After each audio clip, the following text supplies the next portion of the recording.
The rice fields of the Middleton plantation stretched toward the Ashley River like a green sea under the brutal August sun of 1850, and in those fields a man named Isaac was counting. Not the way overseers counted, tallying bales and bushels for profit, but differently, obsessively, seeing patterns in the way water moved through irrigation channels, in the angles where dikes met at corners, in the precise spacing between planted rows. Isaac was 28 years old, born enslaved, and he was discovering mathematics without knowing it had a name. He had never seen the inside of a schoolhouse. South Carolina law made it illegal to teach enslaved people to read or write, punishable by fine or whipping for both teacher and student. But no law could prevent Isaac from seeing, and what he saw everywhere were shapes and relationships, patterns that repeated with a consistency that felt like truth. The rice fields were laid out in rectangles, and he noticed that the amount of seed needed depended on something he would later learn was called area. The dikes formed triangles where they met, and he observed that certain angles made structures stronger than others. Isaac worked alongside 43 other enslaved people on the Middleton plantation, owned by Robert Middleton, a third-generation rice planter whose wealth was built entirely on their labor. The work was brutal beyond description. Rice cultivation required standing in water up to the knees for hours, exposed to insects, snakes, and diseases that killed with regularity. Malaria swept through the slave quarters every summer, taking the young and weak. Isaac had survived 28 summers through a combination of physical resilience and something else. His mind's ability to escape into pattern and number, even while his body performed its forced labor. He had begun to see geometry everywhere when he was 15. After watching an older enslaved carpenter named Samuel repair a damaged barn, Samuel had used a piece of string and 3 stakes to create perfect right angles for the foundation, a technique he had learned from his own father, who had been a freeman in Africa before being captured and sold. Samuel never explained why the method worked, and he died of fever before Isaac could ask. But Isaac remembered the technique and began experimenting with it in secret. At night, after the exhausting labor of the rice fields, when other enslaved people collapsed into sleep in the wooden quarters they shared, Isaac would slip outside if the moon was bright enough. He used sticks and string salvaged from discarded materials, drawing shapes in the dirt behind the quarters where overseers rarely patrolled. He discovered that triangles with certain proportions had special properties. He found that circles had a constant relationship between their width and circumference, though he had no way to express it precisely. He learned that rectangles could be divided into smaller rectangles that maintained the same proportions. These discoveries filled him with a joy so profound it frightened him. In a life defined by brutality and deprivation, where he owned nothing, not even himself, where every moment was dictated by others' demands, these patterns belonged to him. They existed independent of the plantation system, unchanged by the violence that surrounded him. A triangle's angles summed to a constant, whether drawn by a freeman or a slave in Charleston or anywhere else in the world. This universality felt like freedom, the only kind Isaac could access. But his nocturnal activities had not gone entirely unnoticed. Other enslaved people saw him drawing in the dirt and whispered about it, mostly with tolerance for his eccentricity, but occasionally with concern that anything unusual might draw unwanted attention from overseers. A woman named Dinah, who worked in the plantation house and had a sharper understanding of the white world's dangers, warned him one evening. "What you doing out there at night going to get you in trouble," she said quietly, ladling rice into his bowl at supper. "Master Middleton don't like nothing he can't understand, and he sure won't understand a slave drawing pictures in the dirt." Isaac knew she was right, but he couldn't stop. The patterns demanded attention, and ignoring them created an ache worse than the physical pain of fieldwork. So he continued more carefully now, erasing his drawings before dawn, working only when he was certain of solitude. For 3 more years he pursued his geometric discoveries in secret, accumulating knowledge he had no way to record permanently, building a mathematics of memory and dirt that disappeared with every rain. Charleston in 1850 was the wealthiest city in the South, its prosperity built entirely on the labor of enslaved people who outnumbered white residents nearly 2 to 1. The city's elegant townhouses and bustling port existed because of rice, cotton, and human trafficking. The slave market on Chalmers Street operated openly, selling human beings like livestock while church bells rang from St. Michael's steeple. This was the world Isaac inhabited, though he saw almost none of it beyond the plantation's boundaries. The Middleton plantation was located 12 miles north of Charleston proper, positioned to take advantage of the tidal flows that made rice cultivation possible. Robert Middleton was 45 years old, educated at South Carolina College, a man who considered himself enlightened because he rarely used the whip personally, preferring to delegate that violence to his overseers. He kept detailed records of his human property, noting births, deaths, and estimated values with the same precision he applied to crop yields and market prices. In September of that year, Middleton's nephew, James Whitfield, arrived from Virginia to spend several months learning rice cultivation before establishing his own plantation. James was 22, recently graduated from the University of Virginia, and he brought with him trunks of books including mathematics texts he had studied. These books were unpacked in the plantation house library, a room Isaac would never be permitted to enter. James took an interest in the plantation's operations with the enthusiasm of youth and inexperience. He walked the fields with the overseers, asked questions about cultivation techniques, and occasionally spoke directly to enslaved workers, much to the discomfort of his uncle, who believed such familiarity was dangerous. It was during one of these walks that James first noticed Isaac. The irrigation channels needed repair after heavy rains, and Isaac had been assigned to help dig new sections. James observed that Isaac seemed to be planning the work differently than the other men, marking angles with sticks before digging. Curious, James asked the overseer about him. "That's Isaac," the overseer said dismissively. "Good worker, never causes trouble. Bit peculiar, likes to draw in the dirt, but it don't affect his work, so we leave him be." James found this intriguing. That evening, he mentioned it to his uncle over dinner. Robert Middleton frowned at the information. "I wasn't aware of any such behavior. What exactly is he drawing?" The overseer didn't know, said it was just shapes and lines, probably meaningless. But Robert Middleton's expression suggested he didn't find it meaningless. He was a man who controlled his world through knowledge and hierarchy, and the idea of an enslaved person engaging in any intellectual activity without permission troubled him. "I'll look into it," he said curtly, and the conversation moved to other topics. 2 days later, Middleton instructed his overseer to observe Isaac more carefully and report anything unusual. The overseer, a man named Crawford, who took pride in maintaining absolute order, approached this task with diligence. He began watching Isaac during work and following him after dark, though at a distance that kept him undetected. What Crawford saw both puzzled and alarmed him. Isaac was indeed drawing geometric figures in the dirt behind the quarters, complex arrangements of triangles and circles that Crawford couldn't interpret but recognized as deliberate and systematic.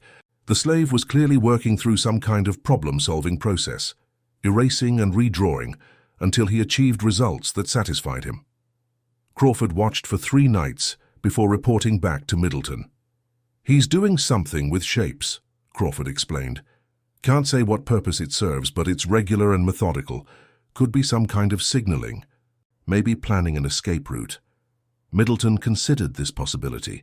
Slave rebellions were a constant fear in South Carolina, particularly after the Denmark-Vesey conspiracy of 1822 had nearly succeeded in Charleston. Any unusual behavior could potentially be conspiracy. But geometric drawings seemed an unlikely tool for rebellion planning.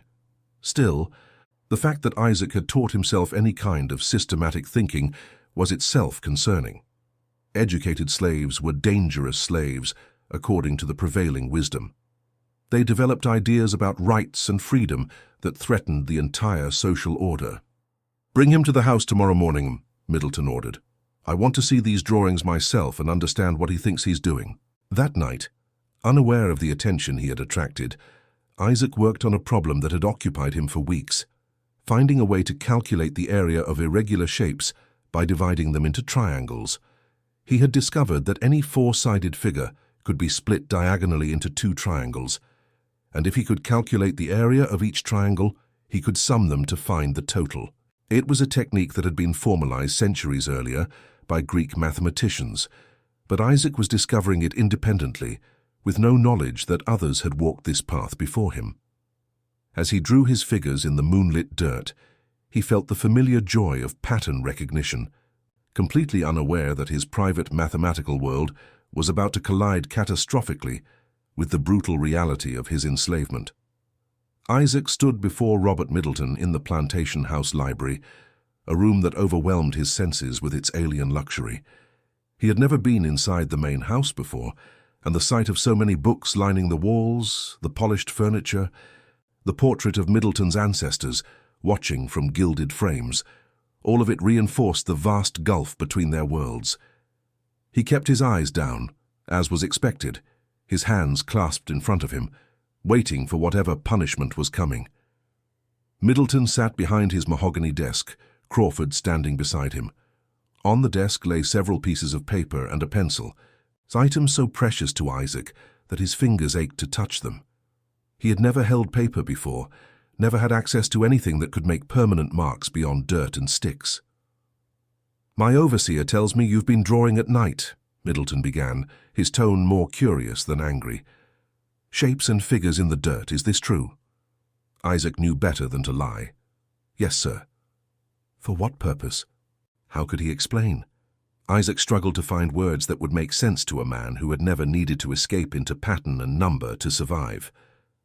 "I see shapes in the fields, sir, in the work. I draw them to understand them better." Middleton leaned forward, genuinely interested now. "What kind of understanding? What do these shapes tell you?" Isaac risked looking up briefly, seeing not cruelty in Middleton's face, but something perhaps more dangerous, intellectual curiosity. "The angles, sir. How they fit together. How to measure without rulers. How much space things take up." James Whitfield, who had been standing by the window, moved closer. "Uncle, I think he's describing geometry. Basic spatial mathematics." He looked at Isaac with something like wonder. "How did you learn this? Who taught you?" "Nobody taught me, sir. I just see it." The room fell silent.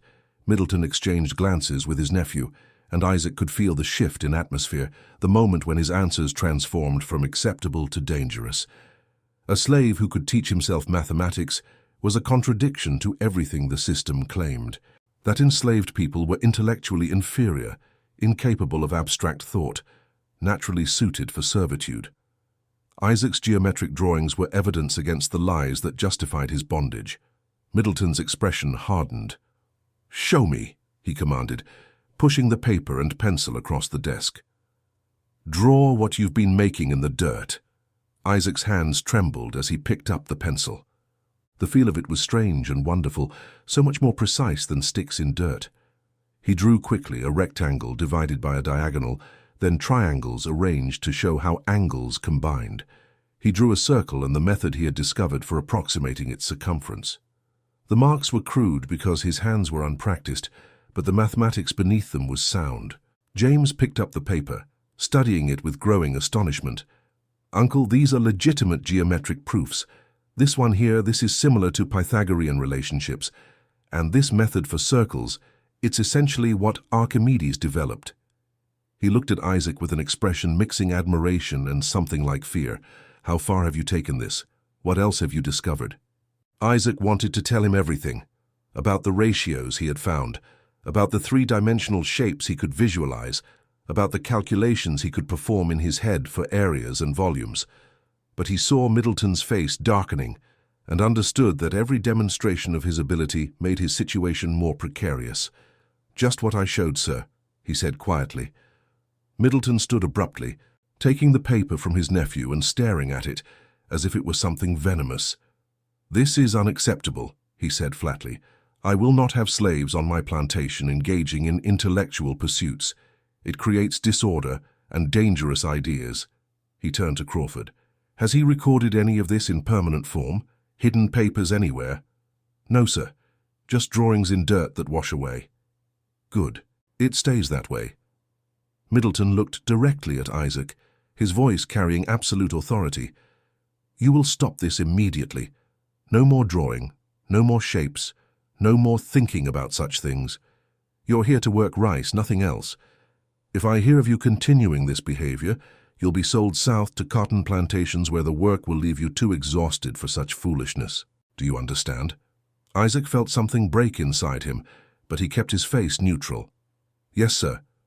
Furthermore, Middleton continued, you'll be moved to field quarters under Crawford's direct supervision. He'll ensure you have no opportunity to engage in this again. He paused, then added with finality, what you've been doing is not just inappropriate. It's evidence of a dangerous mind that needs correction. I'm being merciful by not having you whipped. Don't make me regret that mercy. Isaac was dismissed, escorted back to the fields by Crawford, who warned him quietly that he would be watched constantly. As he returned to the brutal labor of rice cultivation, Isaac felt the loss of his geometric explorations like a physical wound. They had been his only escape, his only freedom, and now even that small sovereignty over his own thoughts had been stripped away. For 2 months, Isaac obeyed. He worked the rice fields under Crawford's watchful eyes, performed his assigned tasks without deviation, and spent his evenings in exhausted silence. He drew nothing, spoke little, and tried to force his mind away from the patterns that still appeared everywhere he looked. But mathematical thought wasn't something that could be simply switched off. The geometry remained in his vision. The relationships between shapes continued to present themselves, and the inability to explore or record them created a different kind of suffering than physical pain. Other enslaved people noticed the change in him. Dinah, who had warned him months earlier, brought him extra portions of food when she could, wordlessly acknowledging that he was struggling. An older man named Joshua, who had been enslaved for 50 years and had seen every kind of cruelty, sat with Isaac one evening and spoke quietly. They can take everything from us, Joshua said, our freedom, our families, our names. They can work us to death and sell our children, but one thing they can't take is what's inside your mind, boy. You remember that. What you know, you know. Don't matter if you can draw it or not. The words gave Isaac small comfort, but Joshua was right.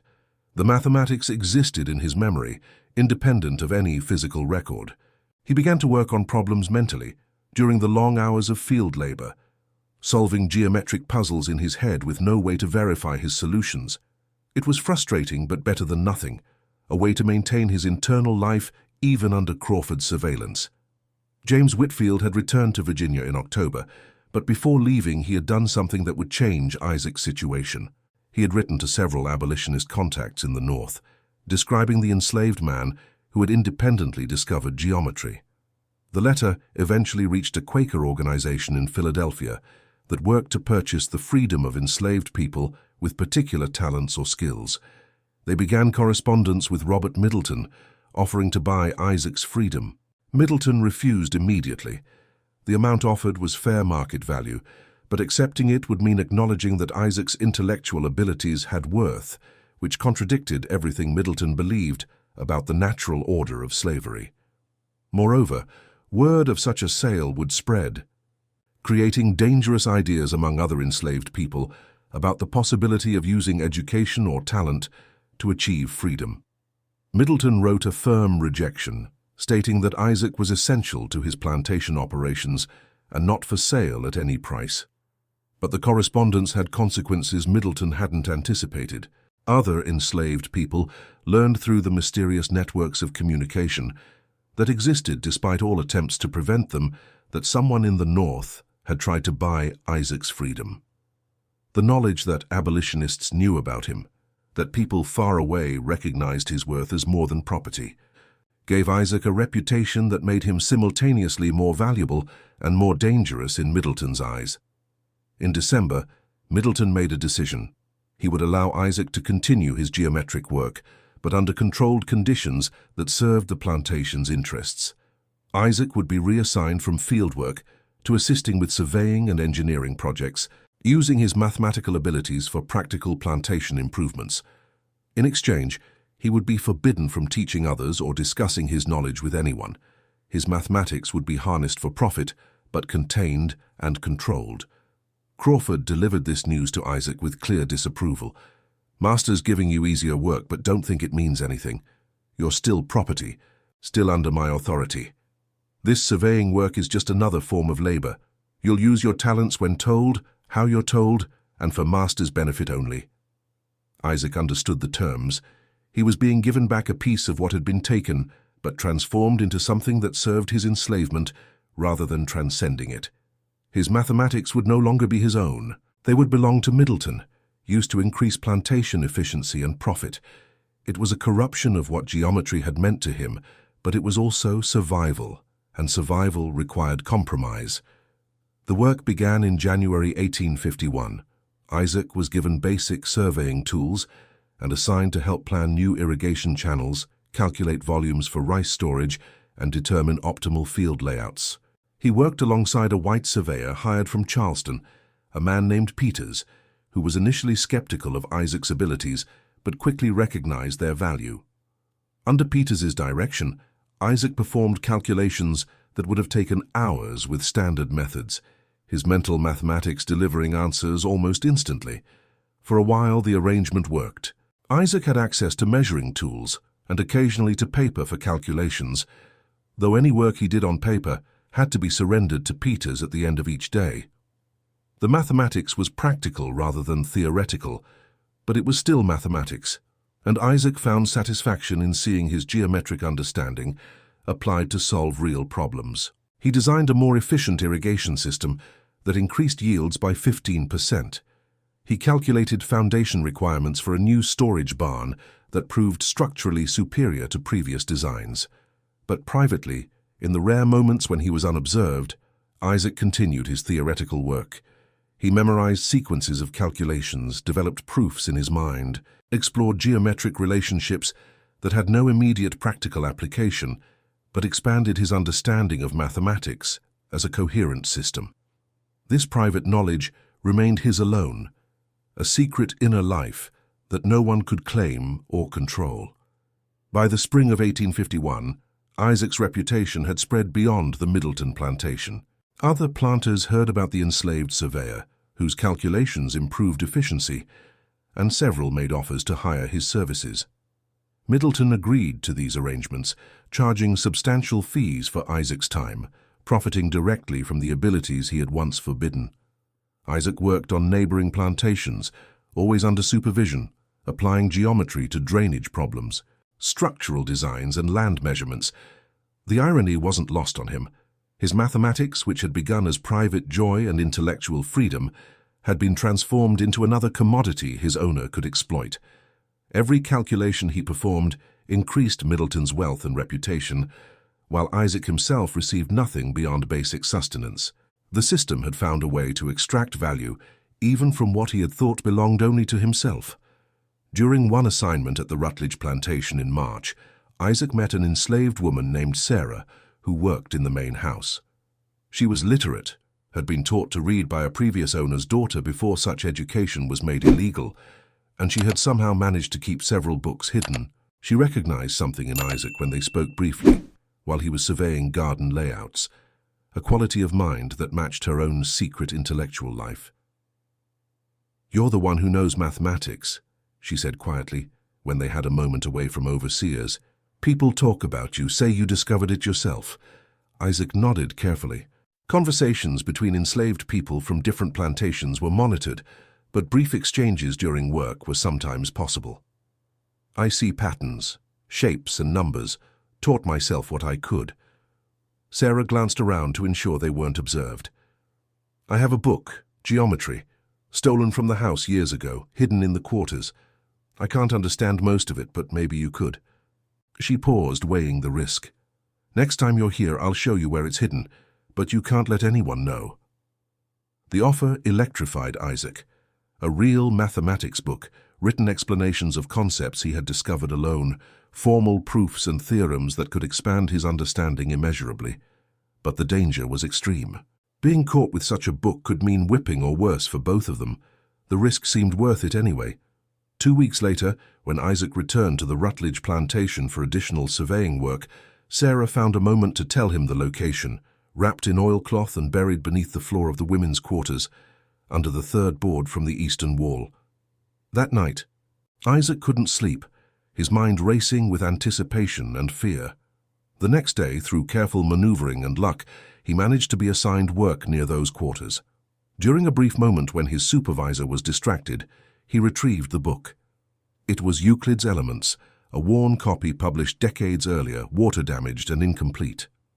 Isaac's hands shook as he opened it, seeing for the first time the formal language of mathematics, the axioms and propositions that represented centuries of geometric knowledge. He couldn't take it with him or be seen with it, so he made a desperate decision. For the next hour, during lunch break when he was supposed to be resting, Isaac read as much as he could, memorizing proofs and diagrams, absorbing information at desperate speed. What he found both thrilled and devastated him. His independent discoveries were real. He had indeed rediscovered genuine geometric principles, but he had also merely scratched the surface. The book revealed depths of mathematical thought he hadn't imagined, systematic approaches to proof, connections between concepts he had been groping toward blindly. In that hour, Isaac understood both the validity of his intellectual abilities and the tragedy of their suppression. He returned the book to its hiding place, careful to leave no trace of disturbance. When Sarah found him later, he thanked her with just a look, unable to speak safely. She understood and nodded, two minds recognizing each other across the isolation imposed by their bondage. Back at the Middleton plantation, Isaac found himself unable to fully submit to the controlled use of his mathematics anymore. Having glimpsed formal geometric knowledge, having confirmed that his independent discoveries were legitimate, he felt a burning need to continue exploring beyond what practical plantation work allowed. He began staying awake after others slept, working problems in his mind with new sophistication, developing proofs that went far beyond basic surveying applications. He also began, very carefully, to write.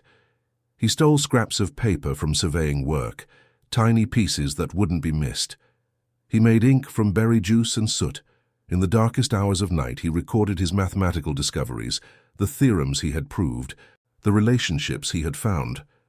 The notes were fragmentary and had to be hidden immediately after writing, but they represented something crucial, permanent evidence that his mathematical mind existed, independent of any master's permission or control. Isaac hid his mathematical notes in multiple locations. Some pages went between loose boards in the quarters. Others were wrapped in cloth and buried near the edge of the rice fields. A few were concealed in the small shed where surveying equipment was stored. He never kept more than 2 or 3 pages in any one place, ensuring that discovery of one cache wouldn't mean losing everything. The notes represented months of work, his most advanced thinking, geometric proofs and discoveries that went far beyond anything Middleton or his overseers could understand. The system worked until July. Crawford, whose suspicion of Isaac had never fully abated, noticed that surveying paper seemed to disappear occasionally. The amounts were tiny, but Crawford was meticulous in his oversight. He began watching more carefully, and one evening he saw Isaac concealing something near the equipment shed. After Isaac left, Crawford searched and found 3 pages, covered in dense geometric notations. Crawford couldn't interpret what the notes meant, but he recognized their existence as disobedience. Isaac had been explicitly forbidden from pursuing mathematics beyond assigned work. These hidden pages represented secret intellectual activity, independent thought, the exact kind of autonomy that slavery was designed to crush. Crawford took the pages directly to Middleton. Middleton examined them in his library, and this time his reaction was pure anger. The notes weren't practical calculations. They were theoretical explorations, abstract proofs, the work of someone pursuing knowledge for its own sake. This was precisely what Middleton had forbidden, and the fact that Isaac had continued secretly while appearing to obey made it worse. It represented defiance, a refusal to accept the complete control that slavery demanded. "Find the rest," Middleton ordered Crawford. "Search everywhere he might have hidden similar materials. I want every scrap he's written." The search was thorough and brutal. Crawford and 2 other overseers tore apart the quarters, examined the fields, dismantled parts of the equipment shed. They found 17 more pages hidden in various locations. When assembled, they represented a substantial body of mathematical work, far exceeding anything Isaac had been assigned to produce. Middleton spread them across his desk, staring at evidence of a mind that refused to be fully enslaved. Isaac was brought to the house under guard. He knew immediately from the pages on Middleton's desk that everything had been found. His months of secret work, his most advanced discoveries, all of it exposed. He felt the loss like death, not fear for his own punishment, but grief for the destruction he knew was coming. "You were explicitly ordered to stop this," Middleton said, his voice cold with fury. "I gave you the privilege of using your abilities in service to this plantation, and you repaid that privilege with disobedience and deception. These notes represent time and resources stolen from me, intellectual labor that belongs to me as your owner, but was diverted to serve your own purposes." Isaac remained silent. There was nothing he could say that would help. Middleton understood nothing about why the mathematics mattered, and explaining would only make things worse. The fundamental disconnect was unbridgeable. To Middleton, Isaac's mind was property to be controlled. To Isaac, his thoughts were the only thing that remained his own.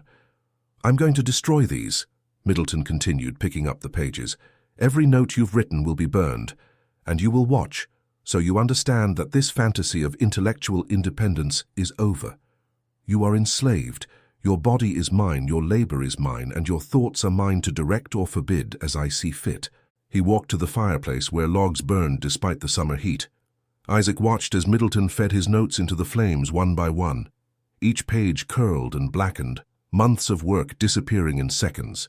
The geometric proofs he had developed, the relationships he had discovered, the careful notation of concepts that existed nowhere else in the world, all of it consumed by fire, while Middleton ensured Isaac witnessed every moment of destruction. When the last page had burned, Middleton turned back to Isaac. "You will be removed from surveying work and returned to the rice fields. You will work under Crawford's direct supervision for the remainder of your time on this plantation, and you will be whipped, both as punishment and as reminder that defiance has consequences." The whipping happened that afternoon in view of the other enslaved workers, a public demonstration meant to reinforce control. Isaac endured it without crying out, his body present, but his mind retreating to the place where mathematics still existed, untouched by Middleton's violence. They could burn his notes and mark his body, but they couldn't destroy what he had learned or unthink what he had discovered. The knowledge remained, internalized and permanent. That night, lying in pain on the floor of the quarters, Isaac took inventory of what survived. His written notes were gone, but his mathematical understanding remained intact. He could still see patterns, still solve problems mentally, still pursue geometric relationships in the privacy of his thoughts. The loss was devastating, but not complete. His mind, in the end, remained territory Middleton couldn't fully conquer, no matter how completely he owned Isaac's body. The years that followed were difficult beyond measure. Isaac worked the rice fields under conditions of intensified surveillance, his every action monitored for signs of the intellectual independence Middleton had tried to extinguish. The physical labor was exhausting, the violence routine, the hopelessness profound. But Isaac survived by doing what he had always done, retreating into mathematics, solving problems mentally during work hours, maintaining an inner life that remained his own. News from the wider world occasionally reached the plantation through various channels. The national debate over slavery was intensifying. Some northern states had abolished the practice entirely. Abolitionist movements were growing stronger despite southern resistance. For enslaved people, this news represented hope that was almost too painful to acknowledge. The possibility that the system might not be permanent, that freedom might someday be more than an impossible dream. In 1854, 4 years after the burning of his notes, Isaac's circumstances changed unexpectedly. The Quaker organization in Philadelphia, that had tried to purchase his freedom years earlier, made a second attempt, this time offering significantly more money and presenting their case through legal channels that made refusal more difficult.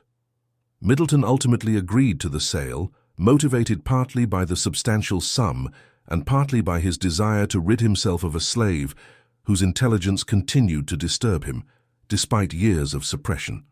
The process took months, but in March of 1855, Isaac walked away from the Middleton plantation a free man. He was 33 years old, still strong despite years of brutal labor, and he carried with him mathematical knowledge that existed nowhere in written form except in his memory. The Quaker organization helped him travel north to Philadelphia, where he arrived in April, seeing a free city for the first time in his life. Philadelphia overwhelmed him. The size, the noise, the sheer number of people moving freely through streets without overseers or constant surveillance. The presence of black people who had been born free or who had achieved freedom through various means, living openly, working for wages, making choices about their own lives. The existence of schools, libraries, institutions of learning that theoretically could be accessed. It was liberation so profound that Isaac spent his first weeks in a state of disoriented wonder. The Quakers who had purchased his freedom found him work and lodging. They also connected him with educators who were interested in his mathematical knowledge. A teacher named William Richardson, who ran a school for black children, met with Isaac and asked him to explain what he had discovered. Isaac did his best, describing his geometric proofs and relationships, but without written notes and with only informal language to explain formal concepts, much of what he conveyed was fragmentary and difficult for Richardson to assess. "You clearly have mathematical intuition," Richardson said after several conversations, "but without formal education, without the language of mathematics, it's hard to know exactly what you've discovered or how it relates to established knowledge. Would you be willing to learn, to study formally what you've been exploring independently?" Isaac agreed immediately, though he was also frustrated. He had made genuine discoveries, developed real proofs, but his lack of formal terminology meant he couldn't communicate them effectively. The knowledge existed in his mind with perfect clarity, but translating it into language others could understand proved enormously difficult. He began studying with Richardson, learning formal mathematical notation, reading Euclid properly this time, discovering how his independent work fit into the larger structure of geometric thought. What emerged over months of study was remarkable. Isaac had independently rediscovered several significant geometric principles, including some that wouldn't be formally named for decades. His approach to calculating areas of irregular shapes anticipated integration techniques. His understanding of spatial relationships showed sophisticated three-dimensional visualization. He had developed entirely alone and under conditions of brutal suppression mathematical abilities that would have qualified him for advanced university study had he been born into different circumstances. But he had also lost years of potential development. The notes that Middleton burned had contained his most advanced work, theorems he could remember only partially now, proofs that had been complete but were now fragmentary in his recollection. The act of destruction had erased not just paper, but mathematical knowledge that might never be fully recovered. Isaac grieved this loss even as he celebrated his freedom and new opportunities for learning. Richardson recognized Isaac's gifts and frustration. "What was lost is tragic," he acknowledged, "but what remains is extraordinary. You've proven that mathematical genius can emerge under any circumstances. That intellectual capacity has nothing to do with the lies slavery tells about human worth. Your story matters, Isaac, not just for what you discovered, but for what your discoveries represent." Isaac understood but struggled with the implications. His mathematics had been personal escape and private joy. Now people wanted to make it political, evidence in debates about slavery and human equality. He wasn't opposed to this use, anything that helped end slavery justified, but it also felt like another form of exploitation. His intellectual life valued not for itself, but for what it could prove to others. Isaac lived in Philadelphia for 23 more years, dying of pneumonia in 1878 at the age of 56.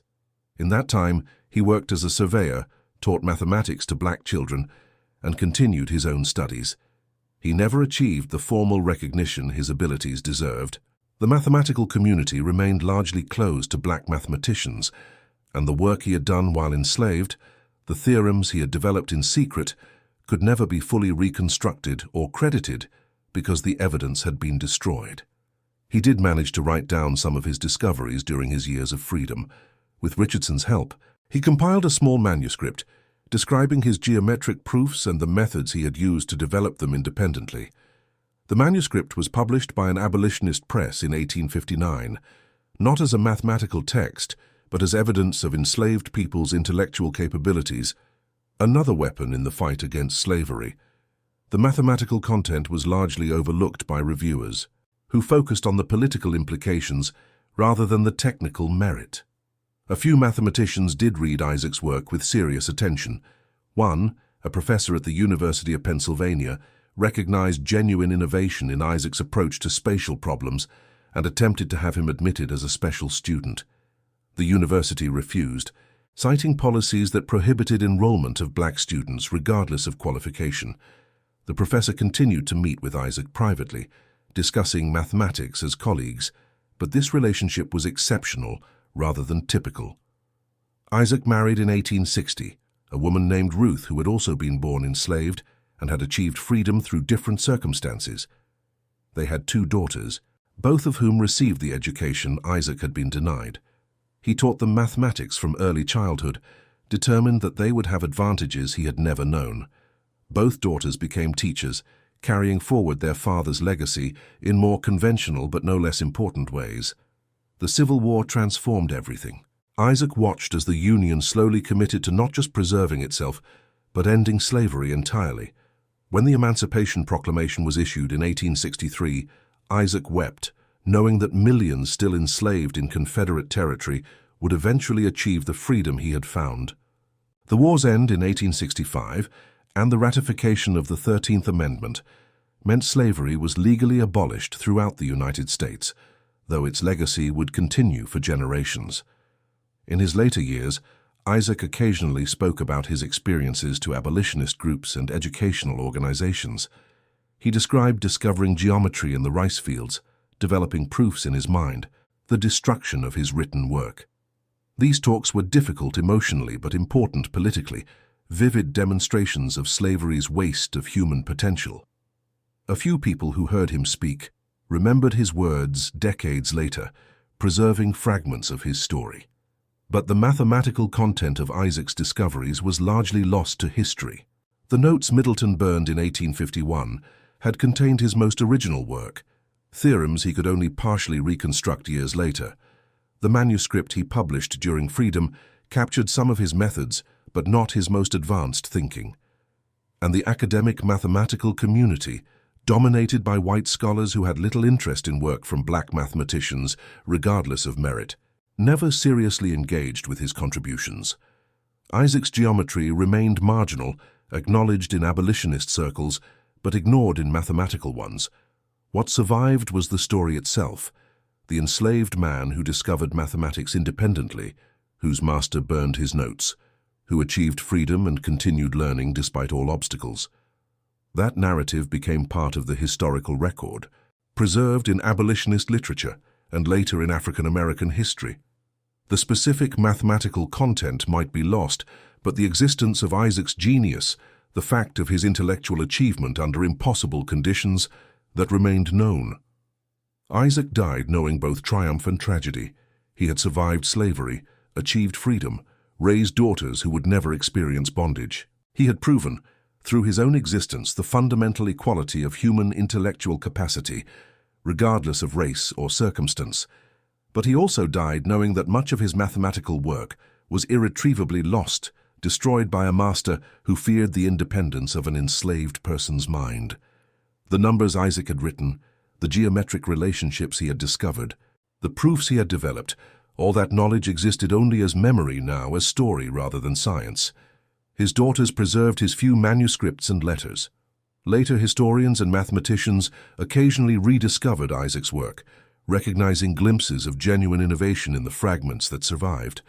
But the complete structure of his geometric thinking, the full scope of what he had taught himself in the rice fields of Charleston, remained lost, destroyed by fire in 1851, one man's attempt to suppress another man's proof that slavery's fundamental claims were lies. Isaac's numbers had indeed spoken to themselves, but Robert Middleton ensured that conversation remained private, known only to the man who had discovered patterns in bondage and carried them, incompletely but indelibly, into freedom. Every family hides secrets, some so dark they should never see the light of day.